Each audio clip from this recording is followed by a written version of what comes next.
오늘은 이제 종회정신 마지막. 진짜 종회정신이 드디어 마지막 시간이 왔습니다. 그런데 뒤에서도 또 얘기하겠지만은 산통을 좀 깨드릴게요. 준비하다 보니까 다음 시리즈로 이어져야겠다는 예. 미리 말씀드리겠습니다. 설교에 앞서서. 그러니까 지금 이미 제가 종회 정신에 대한 우리 정회원이 되기 위한 교육 과정들을 지금 구상을 하고 있잖아요. 이미 전에도 구상을 어느 정도 해놨고 3단계로 돼 있어요. 종회 정신이 그러니까 앞으로 우리가 책을 만들어야 될 것이 이제 한 권으로 만들겠지만 세 파트로 돼 있습니다. 제 1파트가 성경의 논지예요. 그러니까 우리가 처음에 했던 성경의 논지가 1파트고요. 그 다음에 2파트가 그래서 성경의 논지 속에서 하나님이 보내신 여호와의 종들은 어떻게 살았는가에 대한 게 사실은 이제 이렇게 끝난 거예요. 그리고 이미도 원래 제가 세 번째로 정해놨던 것이 어쩌면 성도님 우리 교회 성도들이 어떻게 살아야 되는지에 대해서 늘 또 묻고 또 토론하고 또 방황하는 이유가 뭐냐면 이렇게 명백하게 뭐라고 그래야 되나 가이드라인이 정확하게 매뉴얼화가 안 돼 있어서일 수도 있겠다는 생각을 제가 하게 됐어요. 그러니까는 세 번째 파트가 뭐냐면은 예수님의 가치관대로 예수님이 말씀하신 천국 가치대로 살아가는 성도의 삶을 아예 카테고리를 다 정해놓고 어느 파트 해놓고 이거를 정확하게 다 짚어야겠다. 그래서 기초는 예수님 말씀인 복음서고 그 밖에 바울 서신과 일반 서신과 이런 것들을 제가 어떻게 하겠어요? 다 뒤져볼 겁니다. 전부 다 해서 그거를 세워놓고 그리고 그 예수님의 가르침 흐름에 맞는 이런 것들을 해서 정리를 해놓으면 되겠다라고 제가 생각을 했는데 오늘 이제 마지막 새 이스라엘을 제가 로마서로 해왔잖아요. 로마서 12장은 여러분들이 알다시피 뭘로 시작하죠? 로마서 12장? 암송하고 이런 거 자신 있다고 맨날 이렇게 못 외우는 사람들 저 정죄하고 이러셨잖아요. 그러므로 형제들아. 네. 그렇지. 그다음 너희 몸을. 네. 그렇죠. 이거 다 아는 거예요. 사실 갑자기 시키면 원래 누구나 다 당황을 합니다. 다 아시는 건데, 근데 그 12장부터 이후에는 다 성도의 삶에 대한 거고요. 근데 제가 로마서를 어저께 순천사역을 마치고 돌아와서 정말 죽을 것 같지만은 그래도 어떻게든 앉아서 졸았지만은 아주 잠깐이라도 보기는 봤거든요. 그래서 로마서를 싹 봤어요. 심지어는 제 성경책도 조다이 차에다 두고 내려가지고 그런 거는 그래도 종이 성경을 봐야지 눈에 금방 들어오는데 어떻게 해야 돼. 그래서 옛날 개역 한글 집에 있는 거 그거라도 꺼내가지고 다시 봤죠. 보는데 전에는 안 보이던 게 갑자기 다시 이렇게 팍팍 보이는 놀라운 현상이 발생을 했어요. 그 매직 아이처럼 뭐가 갑자기 이렇게 떠오르더라고요. 로마서 12장 이후부터. 이게 뭐였냐면 예수님의 천국 가르침대로 바울이 작업을 했더라고요. 그 전까지는 그런 걸 읽어낼 수 있는 능력이 제게 없었는데 보이더라고요. 그래서 그러면은 어차피 마지막 시간이 새 이스라엘 부분이니까 새 이스라엘을 하고 이제 종려주일 부활주일 2주는 그래도 절기와 관련된 걸 제가 다음 주, 다다음 주는 하고 그 다음에는 이 종의 정신을 그래도 완성하는 쪽으로 좀 가야겠다. 생활 윤리, 그 생활 파트 부분들 있잖아요. 근데 이제 단순히 생활 윤리라기보다 예수님의 천국 가르침에 근거한 것이 돼야 되기 때문에 그냥 무슨 단순 생활 윤리로 볼 수는 없고 그래서 그 부분들을 제가 해내겠습니다. 뭐 몇 주가 걸릴지는 또 짜봐야 될 듯 하고요. 그게 완성이 되면 사랑하는 우리 진성도님 책 한 권이 나오는 거예요. 그러면 그 책이 앞으로 우리가 뭐가 되냐면은 종회교회에 등록해서 준회원으로 살다가 정회원이 되기로 결심한 사람들은 이제 훈련을 받아야 되잖아요. 그 훈련을 받을 그 책 한 권이 드디어 나오게 되는 겁니다. 그리고 이것은 제 개인적인 꿈은 교회가 아직 우리 지금처럼 이제 막 시작한 작을 때에는 당연히 목사인 제가 하지만 제 꿈은 뭐냐면 특별히 초창기 member들이 전원 다 뭐가 되는 거? 이거를 가르치고도 남을 만한 사람들이 되는 거. 그래서 성도가 성도를 또 성도가 성도를 이렇게 계속 이 종의 정신을 이렇게 퍼뜨려 나가고 이렇게 하는 것이 좋겠다. 그래서 호주에 가시기 전까지 이게 완성이 되면 이거를 가지고 호주에 가서 또 다른 사람을 응? 아니 진짜 그렇잖아요. 한 교회가 커지는 것도 우리 교회가 커져서 하는 것도 중요하겠지만 이런 민들레 씨앗들이 퍼져서 이렇게 해내가는 게 훨씬 더 아름답지 않나요? 그렇잖아요. 예. 그래서 제가 그거를 잘 한번 해보도록 하겠습니다. 왜 굳이 나를 지목해서 왜 굳이 호주 얘기를 하면서 저 망할 인간 이런 표정으로 지금 저를 쳐다봤어요 지금. 네. 에이, 망할 인간 이러면서 저를 지금 쳐다봤습니다. 자, 됐고요. 이제 준비된 말씀 지금부터 진짜 시작을 하도록 하겠습니다. 여호와의 종 새 이스라엘 오늘 13번째 시간이고요. 로마서 12장 14절부터 21절 말씀입니다. 장난 아니에요, 여러분. 이제 이 여호와의 종들이 어떻게 살아왔는지 우리 지금 봤잖아요. 자, 그러면 이제 새 이스라엘들은 어떻게 사는지에 대해서 지금 다음 생활 파트와의 오늘 교량 역할입니다. 오늘 교집합이에요. 그러니까 한 절씩 한번 볼까요? 천천히 읽어볼까요? 그러면 자, 먼저 한 절 읽고 잠깐 텀 두고 2초 텀 두고 이렇게 해볼게요. 14절 시작. 너희를 박해하는 자를 축복하라. 축복하고 저주하지 말라. 네. 15절 시작. 즐거워하는 자들과 함께 즐거워하고 우는 자들과 함께 울라. 16절. 서로 마음을 같이 하며 높은 데 마음을 두지 말고 도리어 낮은 데 처하며 스스로 지혜 있는 채 하지 말라. 네. 17절. 아무에게도 악을 악으로 갚지 말고 모든 사람 앞에서 선한 일을 보호하라. 18절. 할 수 있거든 너희로서는 모든 사람과 더불어 화목하라. 19절.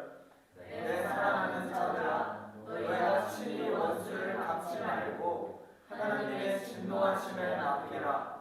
기록되었으되 원수 갚는 것이 내게 있으니 내가 갚으리라고 주께서 말씀하시니라. 20절. 내 원수가 줄이거든 먹이고 목마르거든 마시게 하라. 그리함으로 내가 숯불을 그 머리에 쌓아 놓으리라. 21절. 악에게 지지 말고 선으로 악을 이기라. 네. 이게 제가 오늘 여호와의 종들인 새 이스라엘들이 살아내야 될 말씀으로 선택을 해왔습니다.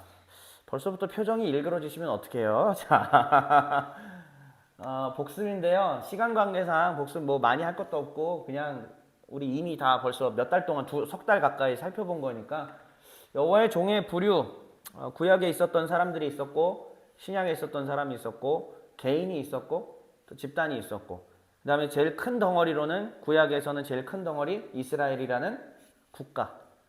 그렇죠? 그런데 이제 신약에 와서는 예수님께서 오시고 그리고 예수님의 하신 일들을 이어받아서 그거를 선포하고 정립시킨 사람이 바울이죠. 그리고 이 바울이 지금 방금 우리가 읽은 이 본문을 주면서 예수께서 새 이스라엘을 완성시키셨다면 너희가 곧 새 이스라엘이니 너희는 이와 같이 하라 하고 남겨놓으신 겁니다. 그래서 여호와의 종의 부류는 뭐 대충 이렇게 돼 있고 그 다음에 여호와의 종의 역할은 무엇이었죠? 하나님의 뜻을 이루는 사람이에요. 쉽게 얘기하면 여호와의 종들은 자기 멋대로 사는 게 아니고 하나님의 뜻을 이루는 사람인데 제가 볼 때는 두 개로 나눠지는 것 같아요. 첫째, 선지자들은 들어서 대언함으로 이 사람으로 하여금 하나님의 뜻을 이루게 만드는 거고 또 모세, 여호수아 등등 이런 사람들은 자기가 직접 명령을 받아서 자기가 행동하는 거죠. 그래서 하나님의 뜻을 이룬다라는 것은 좀 그렇게 나눠지는 듯합니다. 어떤 사람들은 하나님의 뜻을 전달해주는 역할을 하는 거고요. 그러면 오늘날로 따지자면은 오늘날 교회라는 공동체를 좀 따져보자면 주로 하나님의 뜻을 딜리버리 해주는 자는 누구죠? 목사죠. 목사가 딜리버리를 하는 것도 있어야 되고 더 나아가서 목사도 하나님 앞에 들어서 실천까지 해야 되는. 근데 전 그렇게 생각합니다. 목사가 세상을 바꾸면 얼마나 바꿀 수 있겠어요? 사실은 우리는 이미 죄악이 관영해 있는 이 세상 속에서 살아가야 되는데 현장 속에서 정말 직면하면서 살아가는 거 오히려 누구예요? 성도잖아요.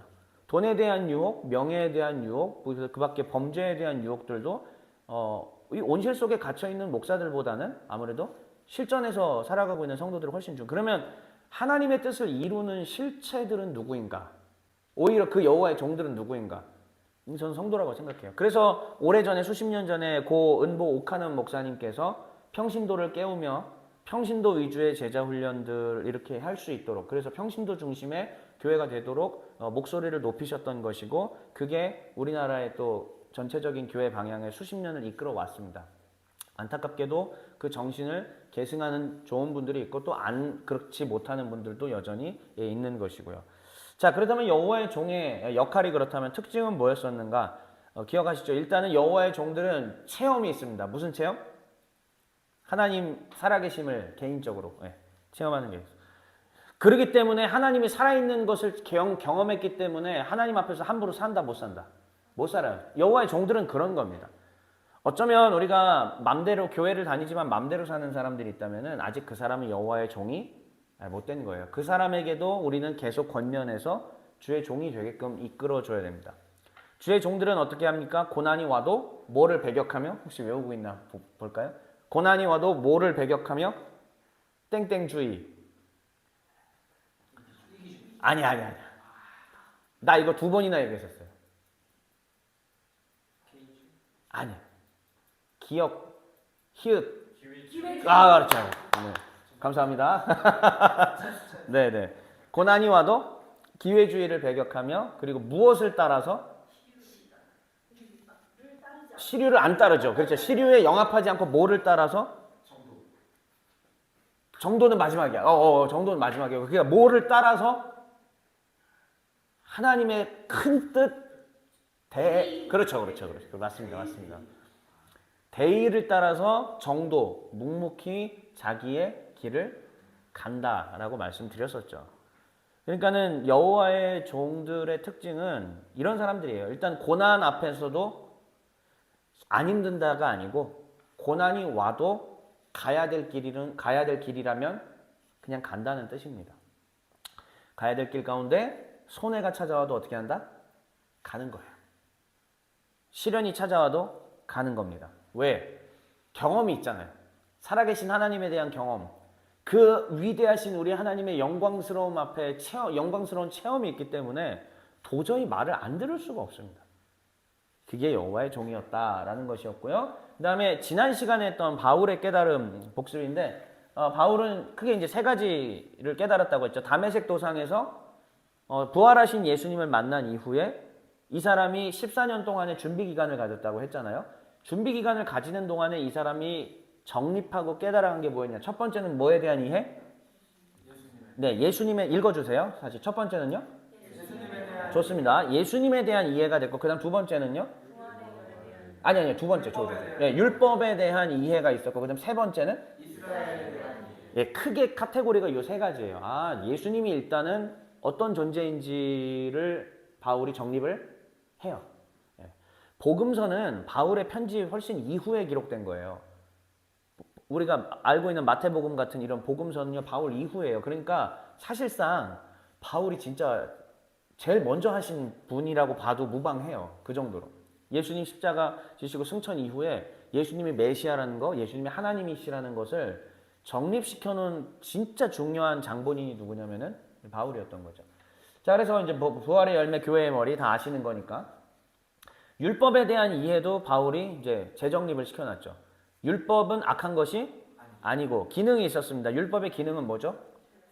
네, 그렇죠. 죄를 드러내서 죄를 깨닫게 하고, 그 다음에 하나님의 뜻으로 인도해 줍니다. 하지만 하나님의 뜻으로 아무리 인도해도 율법이 결국은 궁극적으로 구원을 주는 기능이 있는가?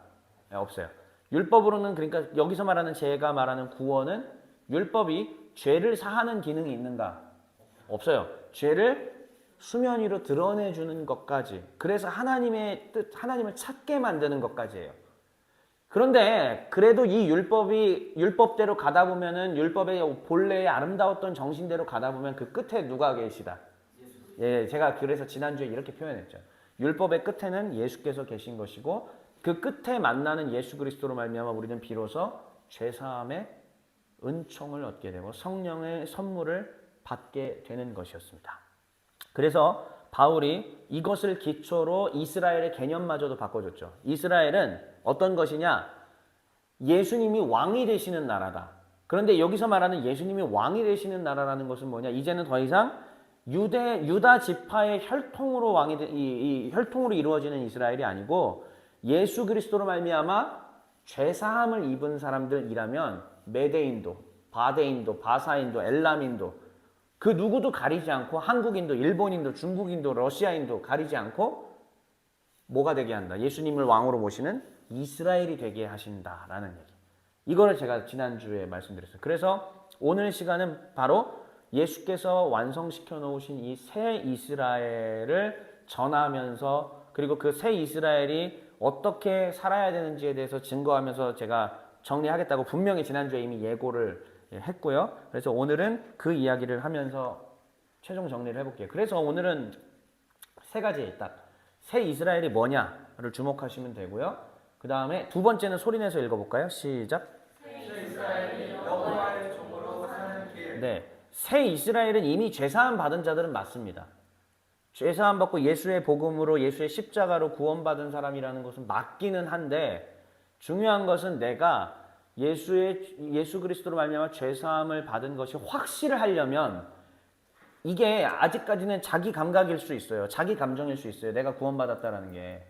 근데 그게 아니라 진짜 내가 새 이스라엘이 됐고 진짜 예수님의 제자가 됐고 천국 백성이 되었다면은 삶의 열매로서 뭐가 드러나야 되냐면은 여호와의 종으로 사는 모습이 보여야 해요. 제가 오래전부터 선교단체를 세워서 저녁 집회 때나 이럴 때는 뭐 겁도 주고 해야 되니까 오늘 이 자리에서 구원받을 사람 별로 없습니다. 이게 뭐 많은 집회 사역자들이 이 으름장 놓고 겁 주는 그런 뭐 기술이기도 한데요. 저는 그거를 선포할 때 마음속에 진심이었거든요. 왜냐면은 여기 교회를 다니고는 있지만은 전혀 복음하고 관련 없고 복음에 대해서 모르는 사람들은 아깝지만 여기 있는 중학생, 고등학생들이 뭐 20년 지나면 다 집사 돼 있고 그럴 거 아니에요. 자기가 집사인데 자기가 구원 못 받은 건지도 모르고 그냥 천국행을 얻었다고 착각하고 살아가거든. 근데 이런 식으로 얘기를 하면은 좀 너무 과격하고 무례해 보이기도 하고 이러니까 잘 안 하게 되긴 하지만 사실은 그때 그런 말들을 전한 것은 진심이에요. 진심. 불쌍한 거지. 오히려 이들에게 율법의 기능처럼 죄라는 것을 알려주고 그래서 율법의 끝에 계신 그리스도를 만나게 해주는 것이 오히려 이 사람들을 살리는 길인데 그렇지 못하는 것들도 사실은 조금 아쉬웠습니다. 그래서 새 이스라엘은 궁극적으로는 여호와의 종으로서의 삶을 살아내야 하는 거고 오늘 본문은 바로 그 모습들을 가르쳐 준 겁니다. 그래서 여러분들의 표정이 일그러진 것이죠. 너무 어려운 얘기였으니까 일부러 제가 제일 센 거 갖고 왔거든요. 진짜 제일 센 걸 갖고 왔어요. 초장에 아예 그냥 잡으려고. 그래서 새 이스라엘은 무엇인가? 정의 한번 같이 읽어볼게요. 시작. 하나님의 통치를 받는 사람들의 연합체. 특징 하나하나씩 한 절. 회복된 새 이스라엘은 예수님 가르침대로 사는 제자들이 주도. 네, 다시 얘기하지만은 이스라엘이라는 그 나라는 왕이 통치하는 다윗 왕부터 시작해서 이제 이스라엘의 왕이 통치하는 나라인데 그러면 새 이스라엘도 역시 왕이 계셔야 되거든요. 근데 그 왕은 이제 변하지 않는 영원한 왕이에요. 단 한 명의 왕이 계속 통치하시는데 그게 다 아시죠? 누구죠? 예수님이에요. 우리 예수님께서 이제 왕으로 통치를 하시는 건데 다시 얘기하지만은 예수님이 유다 지파 혈통이라고 해서 유다인들만 끌어들이는 게 아니라는 겁니다. 바울은 그걸 확장시켰잖아요. 처음부터 주의 뜻이기도 했고요. 예수님 안으로 들어오는 이제 열방, 모든 민족들도 예수님으로 말미암아 죄 용서 받으면 다 새 이스라엘의 반열에 그래서 하나님의 통치를 받는 연합체에 들어갈 수가 있어요. 그런데 진짜 중요한 건 뭐냐면은 그 회복된 새 이스라엘들은 결국은 그 안에서도 주도하는 사람이 있는 거고 좀 끌려가는 사람이 있는데 어떤 사람들이 주도하면서 나아가느냐? 예수님의 가르침을 진짜로 강력하게 실천하는 사람들이에요. 예수님의 가르침을 받으면 무슨 일이 벌어진다고? 하나님의 통치가 임해요. 하나님의 나라 천국이라는 개념은 사실은 하나님의 통치를 받는 개념이거든요. 그러니까는 역순으로 가자면 예수님의 가르침을 안 받으면 하나님의 통치가 이루어지지 않아요. 그런데 우리는 예수님의 가르침을 받지도 않으면서 매주 교회를 나가고 있기 때문에 내가 구원받은 사람이라고 착각들을 하는 거죠. 지난 오랜 세월 15년 동안 부교역자로 사역을 하면서 수많은 어린이, 청소년, 청년, 장년, 성도들을 만나봤어요. 정말 제가 안타까운 거는 그 중에 절대 다수가 구원 못 받았어요. 근데 입으로 말은 못 하겠어요. 왜? 난 지금 부교역자니까. 여긴 그리고 교회니까.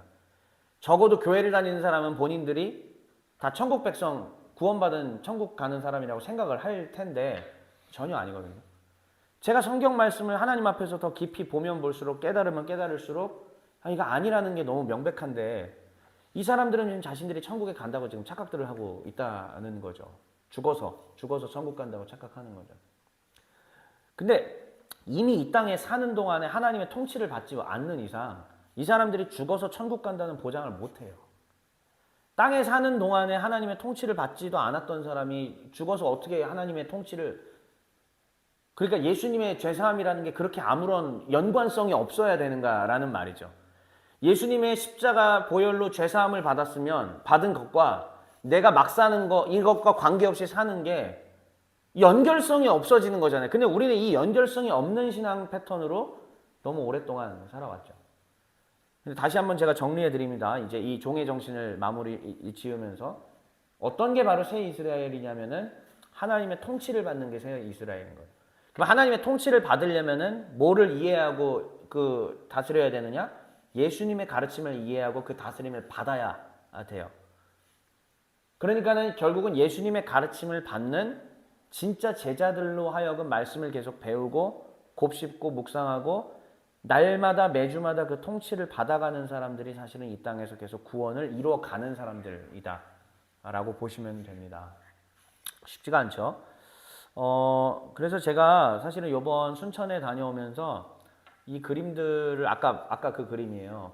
요거를 이제 강의를 했었는데 또 우리 존경하는 양 선교사님께서 제가 한 그 그림을 뒤에서 더 아름답게 만들어 주셔서 했는데 제가 원래는 이 설명을 자세하게 드리려고 했는데 그러진 않으려고 그냥 진짜 짧게만 얘기할게요. 한번 보세요. 이건 제가 다음에 한번 해볼게요. 제가 성경 전체를 이해하는 이제 그림인데 저기 보시면은 이게 하나님이 세상을 창조하셨을 때 자체를 저는 천국이라고 규정을 해요. 왜요? 천국의 정의는 뭐냐면 하나님의 통치를 받는 상태를 천국이라고 말하기 때문입니다. 그러니까 처음에 세상을 지으셨을 때는 여호와의 완전한 통치가 이루어지고 있었죠. 그러니까 천국이에요. 죄가 있는 시대? 아니, 없어요. 무죄 시대. 죄가 없는 시대죠. 그런데 아시다시피 창세기 3장 때 천국이 중단됩니다. 왜요? 하나님의 통치를 거절했잖아요. 하나님과 언약 파기는 하나님의 통치를 거절한 사건입니다. 그래서 천국의 원형이었던 그 무죄 시대의 이 모습들은 젖대로 이제 깨졌죠.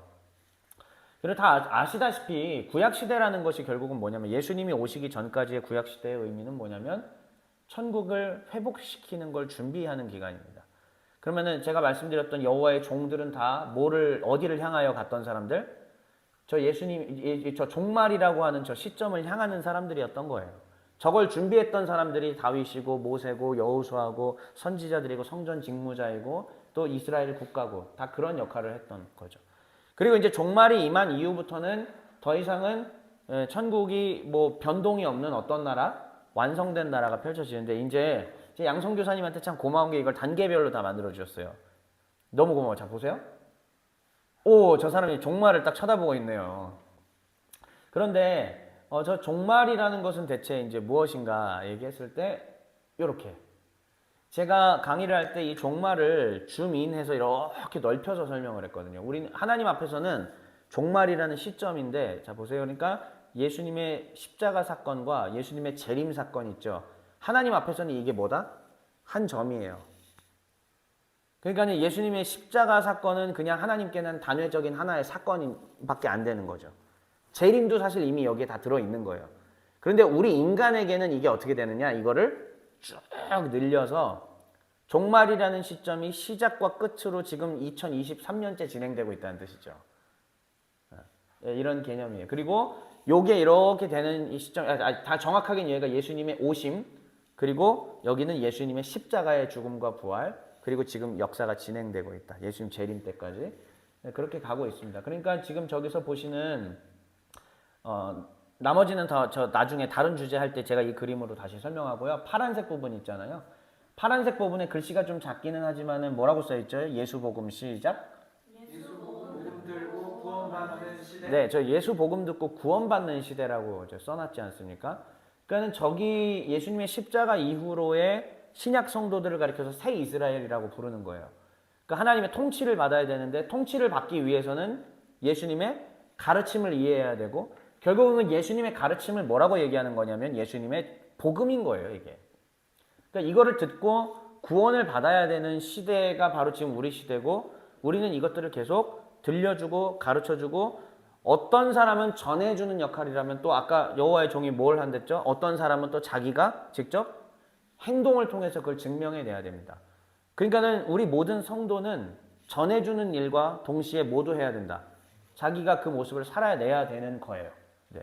그래서 짧게 넘어가서 새 이스라엘이 여호와의 종으로 사는 길은 무엇이냐면은 첫 번째 읽어주세요. 시작. 가르침을 듣고 행해야 합니다. 듣고 안 행하면 구원받은 백성이라고 볼 수가 없어요. 무서운 얘기죠.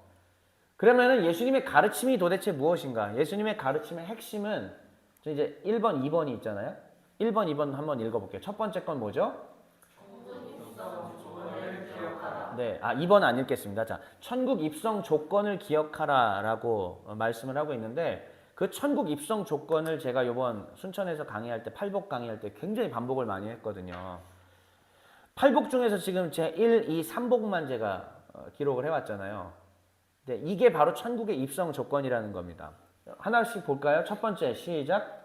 심령이 가난해질 것. 두 번째, 애통할 것. 세 번째. 온유할 것.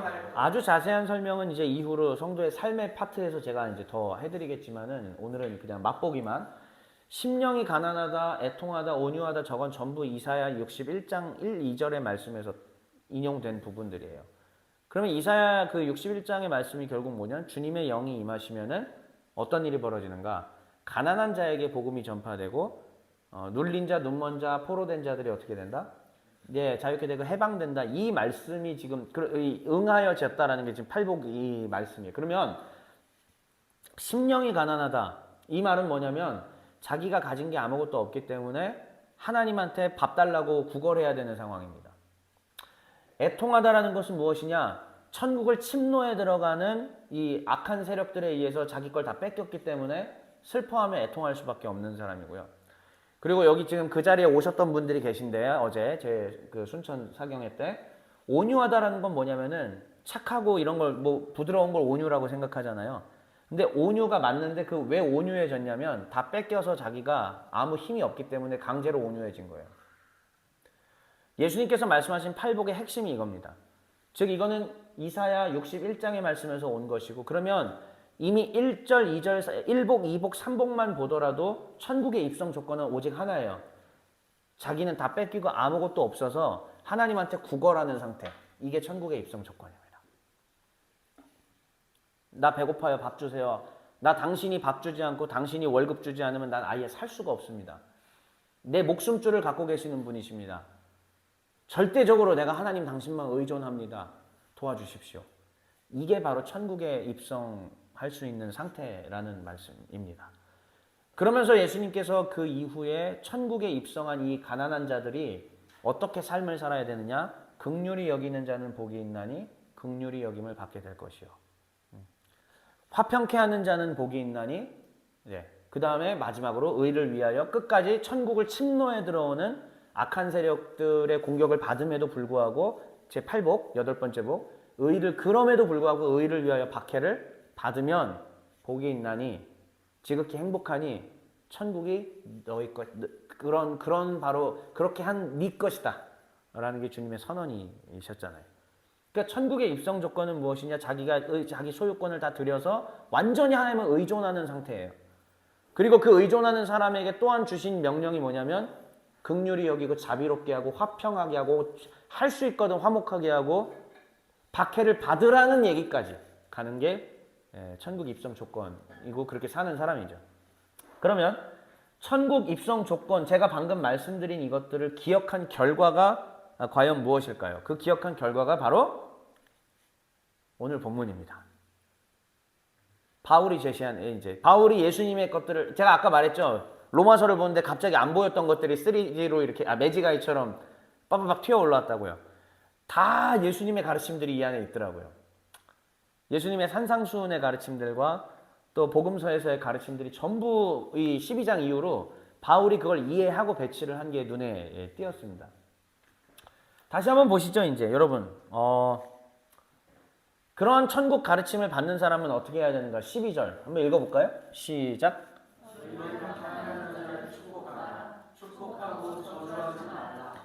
저하고 신앙생활을 그래도 꽤 오랫동안 같이 하신 분들 계시잖아요. 제가 늘상 이건 말씀 많이 드렸죠. 저를 힘들게 했던 그 현장 속에서 저는 박해하는 자를 축복하고 저주하지 않았던 걸 실천했다고 말씀드렸잖아요. 제 20대 중반에. 어쩌면 그때는 이러한 깊은 하나님의 진리를 이해를 못했던 상태였었어요. 여러분 지금 이제 여러분들이 신앙생활하는 거나 그 당시 저나 별반 다를 게 없어요. 저도 성경을 읽고 신학을 준비하는 사람이었던 거지 뭐 많이 그렇게 아는 사람은 아니었으니까요. 그런데 하나님은 감사하게도 이 천국 가르침을 저희가 들려주시고 머릿속에 기억에 남게 하신 거죠. 그래서 박해하는 자가 발생했을 때 저로 하여금 어떻게 하게 하신 겁니까? 박해하는 자를 축복할 수 있도록 인도해 주셨어요. 제 의지와 상관없이 천국 가르침으로 인도해 주셨습니다. 자, 13절 시작. 즐거워하는 자들과 함께 즐거워하고 우는 자들과 함께 울라. 네. 최근에 한 10년 동안 우리나라 정치 현장 속에서 기독교에서 좀 젊은이들이 저 13절 얘기를 참 많이 했죠. 근데 굳이 저는 정치적으로 뭐 그런 걸 이용할 마음은 없습니다. 그런데 분명한 것은 즐거워하는 자들과 함께 즐거우고 우는 자들과 함께 울라라는 얘기는 뭐냐면 하늘의 것만 추구하지 말고 이 땅의 것들을 이해하면서 그 인간의 관계 속에서 하라는 얘기죠. 더 한마디로 더 이렇게 정리해 드릴게요. 따라해 볼게요. 공감. 기독교인들이 하나님의 천국 백성들이 아픈 사람들 특히 비기독교인들의 이라 할지라도 그들의 아픈 마음들을 이해하지 못한 채 살아간다면은 그것은 하나님의 천국 가르침이 아니다라는 말씀이에요. 그 다음에 진짜 또 엄청나게 어려운 것도 나오네요. 14절 시작. 마음을 같이 하며 높은 데 마음을 두지 말고 도리어 낮은 데 처하며 스스로 지혜 있는 채 하지 말라. 네, 이거 지금 제가 잘못됐네요. 12절이 아니라 14절부터 시작을 해야 되니까 14, 15, 16절이었네요 지금. 네. 높은 데 마음을 두지 않고 낮은 데 처하라. 그리고 스스로 지혜 있는 채 하지 말아라.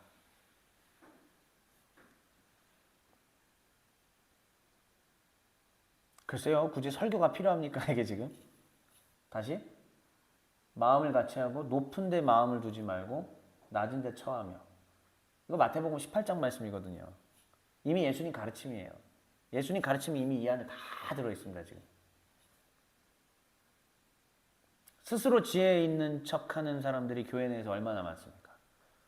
예컨대 이런 거죠. 내가 하나님이 나한테 이렇게 얘기하셨는데 이래버리는 순간에 하나님의 권위로 자기가 말하는 게 돼버리고 그렇게 되면은 이 사람은 이 말에 매여버리게 되고 이 사람은 또 다른 권력을 행사하게 돼버리는 거죠.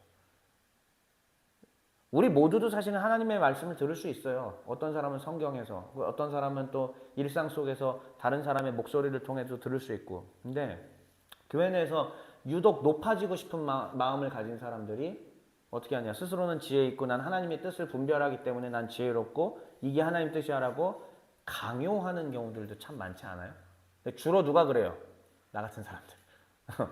저 같은 사람들이 주로 이제 그러는 거. 근데 일반 성도들 중에서도 그런 사람들이 있잖아요. 이런 부분들을 우리는 조심해야 합니다. 지혜 있는 척하는 그 순간부터 우리의 무식함이 드러날지도 모릅니다.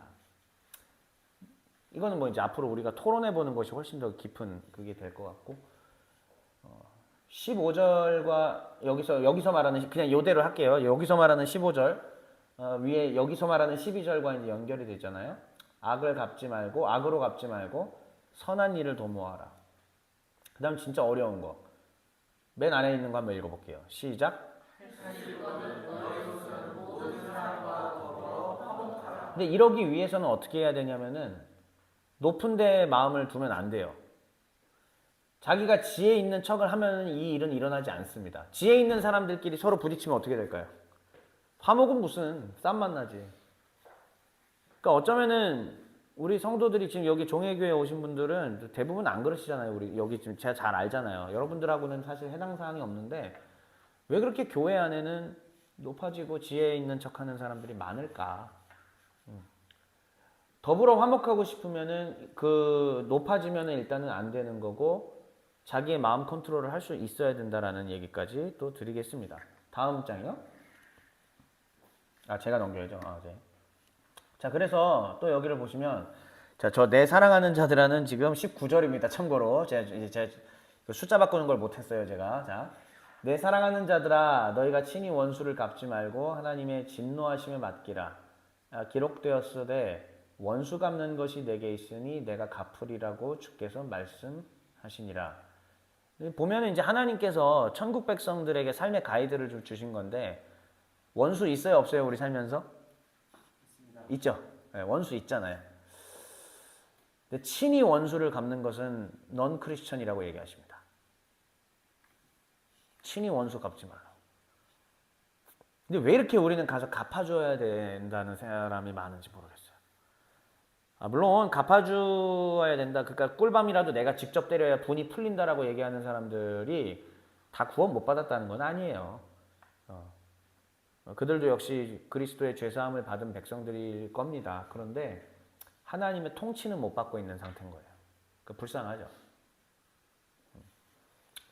그래서 하나님께서는 원수 갚는 것은 하나님께 있으니 하나님이 직접 갚으신다라고 했기 때문에 우리가 원수를 갚지 않았으면 좋겠고, 근데 오해하지 말 것, 이 세상에서의 일반 사법적인 관점에서의 그러니까 큰 범죄를 저지르는 사람을 고발 안 하는 거하고는 다른 얘기입니다. 심각한 범죄를 지은 사람은 고발을 하는 것도 맞는 거예요. 기독교인이라고 해서 이 말씀을 들이대면서 예를 들면 이제 저 같은 목사죠. 보통 목사가 범죄를 제일 많이 저지르니까 권력이 있으니까 목사가 큰 범죄를 저질렀는데 목사 이 말씀 들이대면서 제가 딱 설교를 또 해요. 그러면 또 성도님들은 그렇지 그러면 안 되지. 이게 교회를 썩어버리게 만드는 거고 이게 천국 통치를 못 받게 하는 제일 일반적인 현상입니다. 그래서는 안 되고요. 애당초 지도자가 그래서는 안 되고 그리고 또 여러분들도 이 말씀을 그런 식으로 곡해해서는 안 된다라는 거. 그 다음에 이제 여기 기준으로 16절입니다. 실제로는 20절이고요. 읽어볼게요. 시작. 내 원수가 죽이거든 먹이고 목마르거든 마시게 하라. 그리함으로 내가 숯불을 그 머리에 쌓아 놓으리라. 원수가 배고픈데 밥 주고 목마를 때 물 주는 것은 사실은 거의 있기 어려운 일이잖아요. 그렇죠? 굉장히 힘든 일인데 그렇게 하면은 이게 마치 어떤 일이 벌어지면 숯불을 머리에 쌓는 거래요. 자기 스스로 뜨겁고 부끄럽다는 뜻입니다. 쉽게 얘기하면 그냥 이렇게만 얘기 드릴게요. 자기 스스로 부끄러움을 느끼게 될 것이다. 그러니까 원수 자체를 내가 갚으려고 하지 말고 오히려 난 잘해주라고. 그 사람의 내면의 양심이 살아있다면 스스로 부끄러워할 테니. 자, 그래서 마지막 정리가 21절 시작. 악에게 치지 말고 서로가 악을 이기라. 네, 주님께서 바울을 통해 이렇게 말씀하시는 겁니다. 그래서 천국 입성자들의 삶은 뭐냐면은 박해하는 자를 축복. 글씨가 너무 작죠. 공감하는 삶이라고 또 제가 표현했죠. 기쁨과 슬픔, 성도뿐만이 아니라 비신자들일지라도 인간에 대한 감정의 공감을 하지 못한다면은 안 돼요. 교회 안에 물론 소시오패스들도 등록해서 다닐 수도 있습니다. 하지만 근본적으로 성도라는 것은 소시오패스가 될 수가 없어요. 그래서는 안 됩니다. 공감할 수 있어야 됩니다. 또한 높아지는 삶? 아니요. 낮아지는 삶이죠. 그 다음에 보복 시행 삶? 네, 보복 금지의 삶입니다. 그 다음에 싸움 추구 삶? 아니요. 화목 추구 삶이죠. 저는 그렇게 생각합니다. 교회가요. 목사가 이렇게 지금 설교를 했잖아요. 이 설교를 한번 또 멋있게 제가 지금 그러니까 뭐랄까 레토릭을 멋있게 써서 지금 설교하고 있어요, 안 하고 있어요? 되게 일상적으로 지금 하고 일부러 제가 이 말투를 지금 오늘도 선택한 거예요. 일부러. 정말 아무렇지도 않게 막 멋있는 설교처럼 안 하는 이유가 왜? 레토릭으로 그 멋있는 한마디 내지르고 난 다음에 그게 무슨 의미야 대체? 이걸 못하면은 이거는 천국 가르침을 통치를 못 받고 있는 건데 그게 더 중요한 거지. 그래서 오히려 그 레토릭이 주는 함정에 안 빠지게 하기 위해서 제가 일부러 더 지금 오늘은 힘 다 빼고 이러고 일부러 이건 제가 처음부터 설교 준비할 때부터 그렇게 해야지 결심한 거예요. 저렇게 사는 게 중요합니다. 실제로. 종의 교회는 잘 되고 있어. 근데 중요한 거는 이게 오늘 제가 주보에도 그 그룹 토의 마지막 문제로 넣어왔거든요. 이게 어떻게 사실은 다시 한국 사회를 정화시키면서 뻗어나가게 할 것인가. 이게 우리의 진짜 중요한 관심사가 돼야 돼요. 목사도 멋있게 설교 한 편 하는 게 중요한 게 아니라 이거 어떻게 할 건지. 차라리 설교를 안 하더라도 성도가 이렇게 살 수 있는 방법이 있다면 설교 대신 다른 걸 만들어내고 싶어요, 저는. 그 정도로 이게 가치로운 거다. 이해되시죠? 예. 그래서 오늘 본문에서 또 배울 수 있었던 거는 원수 갚지 말라는 거, 직접. 공의의 하나님께서 일하시는 방식이 뭐냐면 공의의 하나님이라는 거는 원수를 갚으셔야 돼요, 사실은. 범죄하는 사람들을 그냥 좌시하는 게 공의의 하나님이 아니에요. 그런데 그 공의의 하나님이 일하시는 방식은 뭐냐? 두 번째 거 한번 읽어볼게요. 두 번째 거 시작. 네, 하나님의 일하는 방식은 우리가 직접 이렇게 갚으라고 얘기를 하지 않으신다는 말씀입니다. 오히려 원수마저 사랑하라 하시는 하나님이시다. 원수마저 사랑하라 하는 하나님. 사랑의 끝이죠. 마지막. 사랑의 마지막 원수마저 사랑하라 하시는 하나님. 이게 기독교인들의 어려움입니다. 그럼에도 불구하고 참 어려운 부분들이 뭐냐면 이거를 이해해서 지금 내가 실천할 수 있을 거라고 생각되는 분도 있어요. 어느 정도 저도 가능합니다. 하고 있어요. 예. 이게 너무 겸손할 필요도 없어요. 성도는 당연히 이렇게 해야 되는 거예요. 그런데 이게 여러분 이제 여기로 가면 얘기가 좀 달라져요. 우리는 성도로서 내 주변 삶과 내 직장 사람들하고 내 학교 사람들하고의 관계 속에서는 어느 정도 이거 할 수 있으리라고 생각하는데 만약에 잡으세요. 확장돼서 지금 한일 관계라면 지금 한일 역사 문제나 이런 거 그래서 지금 이런 부분들이 일어나고 있잖아요. 이럴 때 성도는 도대체 어떻게 해? 어디까지를 원수 갚음과 이런 걸 어디까지 조절해야 되는가?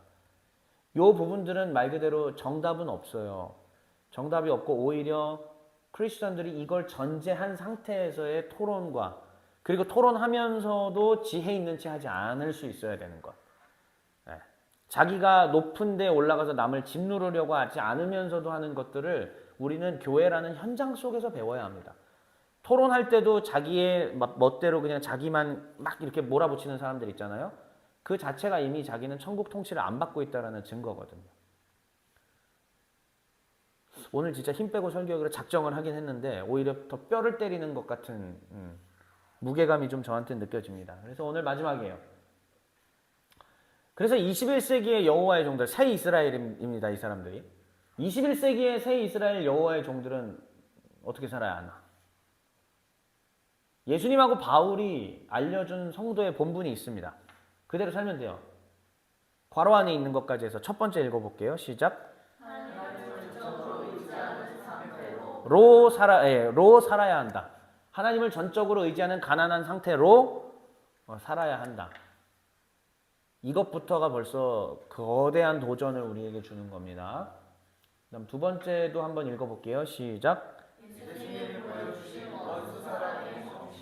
네, 그리스도께서는 원수 사랑의 정신을 계속 말씀하셨고 몸으로 그것을 실천하셨잖아요. 결국은 이 본분으로 새 이스라엘들이 21세기에 살아야만 그래야지 교회가 다시 회복되면서 뭔가 새로운 시대를 열어낼 수가 있으리라고 생각합니다. 21세기는 무너질 대로 무너져 있는 교회의 권위와 능력이 무너질 대로 무너져 있는 시대잖아요. 제가 여러분들께 오래전부터 계속 말씀드렸다시피 우리의 다음 후손들에게 21세기 후반부를 살아갈 다음 후손들에게 그래도 살아나는 교회를 넘겨주고 싶은 거예요. 어둠이 가득한 시대 속에서 빛의 시대를 조금이라도 그래도 넘겨주고 싶은데, 그러려면은 지금 우리 80년대생, 90년대생, 00년대생 이 사람들이 이거를 살아야만, 이대로 해내야만, 그리고 이렇게 하려는 교회들이 전국 각지에 계속 일어나야만 그 다음에 그런 희망이 있을 수 있다는 것을 저는 말을 드리는 겁니다.